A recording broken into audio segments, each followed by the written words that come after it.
तो भाई ये सिटी की जो हड़प्पा सिटीज है उनकी भाई बहुत ही ज्यादा मतलब सिविलाइज सिटीज थी। ठीक है, मैं बताता हूँ आपको डिटेल में क्या क्या अच्छी थी। देखो, पहली बात तो इनके जो ईंटें होती थी भाई एक जैसी ईंटें होती थी। इसी वजह से हम पता कर पाते थे कि जो हमारे जम्मू साइड जो है मतलब जम्मू कश्मीर से लेके गुजरात तक फैली हुई थी ये सभ्यता, और जम्मू कश्मीर में जैसी ईंटें थी वैसी गुजरात में थी। तो समझ सकते हो आपकी एक जैसी ईंटें थी इनके उसमें, ठीक है, उस टाइम। ठीक है, और इंटरलॉक सिस्टम बना के रखते थे यार ये, मतलब एक ईंट ऐसी है तो एक ईंट ऐसी होगी फिर एक ईंट इधर साइड में। ठीक है, तो इंटरलॉक सिस्टम से पूरा घर बनाते थे। और मैं खासियत बता दूं, जो मेन चीज के लिए जाने जाते हैं वो है ड्रेनेज सिस्टम। इनका पानी की निकासी इतनी अच्छी थी भाई, क्या बताएं कि मतलब 90 डिग्री ऐसे करके 90 डिग्री पे आपका क्या बोलते हैं इनके रोड्स बने हुए थे। ठीक है, और नालियां बनी हुई थी बहुत सिविलाइज्ड एक तरीके की। ठीक है, सबके घर में अपना खुद का कुआं था। ठीक है, उस समय सबके घर में अपना खुद का कुआं था और पानी की निकासी बहुत ज्यादा ही अच्छी थी। ठीक है, तो दो तरीके की जो हड़प्पा है, हड़प्पा में दो तरीके की चीज आती है, सिटीज बटी हुई थी। मतलब उनकी जो सिटीज होती थी, शहर होते थे, वो दो तरीके में बटे होते थे। पहला होता था सिटाडेल, दूसरा होता था लोअर टाउन। सिटाडेल जो होता था उसमें मतलब आप मान सकते हैं वो ऊंचे इलाके पे होता था। ठीक है, वहां पे राजे के जो परिवार वाले हैं और जो राजा वाजा है वो रहते थे, और वो मतलब उसमें क्या सकते हैं हम, चारों तरफ से वो घिरा होता था। लोअर टाउन भी घिरा होता था लेकिन वो भी घिरा होता था। ठीक है, तो उसमें क्या होता था, उसमें बड़े बड़े स्ट्रक्चर दिखते थे आपको, कैसे जैसे हो गया आपको ग्रेट बाथ बहुत बड़ा स्ट्रक्चर वो दिखेगा आपको।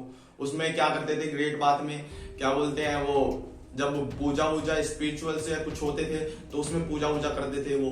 ठीक है, उस टाइम। और आपको बता दूं मैं, फिर लोअर टाउन में आते हैं। लोअर टाउन में क्या होता था, पूरा घिरा होता था वो भी। ठीक है, लोअर टाउन में मतलब लोग रहते थे वहां के जो क्या बोलते हैं, जो लोकल लोग हैं वो रहते थे।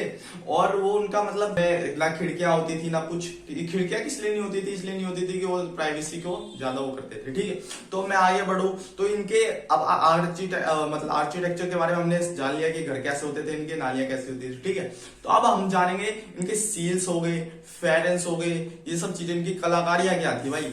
कलाकारियां भी इनकी बहुत ज्यादा अच्छी अच्छी थी। सबसे पहले आप फेरेंस के बारे में जाने। फेरेंस एक तरीके का कलरफुल एक मिट्टी होता है, पत्थर होता है, स्टोन होता है। ठीक है, उसको काट काट के वो एक ही पत्थर से बहुत अच्छा मतलब स्ट्रक्चर बनाते थे और वो मॉन्यूमेंट्स में रखते थे। ठीक है, तो ये बहुत अच्छा दिखने में भी बहुत अच्छा लगता था और ये एक्सपेंसिव होता था उनके जमाने में। ठीक है, क्योंकि मेहनत लगती थी इसको बनाने में, जिस चीज में मेहनत लगती थी वो चीज एक्सपेंसिव होता था उनके टाइम। ठीक है, तो यही चीज है भाई।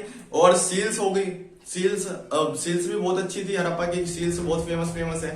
ठीक है, और आप देख सकते हैं कि और इनकी जो ट्रेड के बारे में बात कर लूं मैं, इनका ट्रेड उस समय मोहनजोदारो और हड़प्पा और क्या बोलते धोलावीरा, और ये धोलावीरा और ये लौतोल है, ये सब नई सिटीज है। सबसे पुरानी है हड़प्पा और मोहनजोदारो, सबसे सिविलाइज सिटीज है इस सिविलाइजेशन की। इंडस वैली सिविलाइजेशन भी कहते हैं इसको, क्योंकि इस रिवर के पास ये बसी हुई है। ठीक है, इंडस रिवर के पास।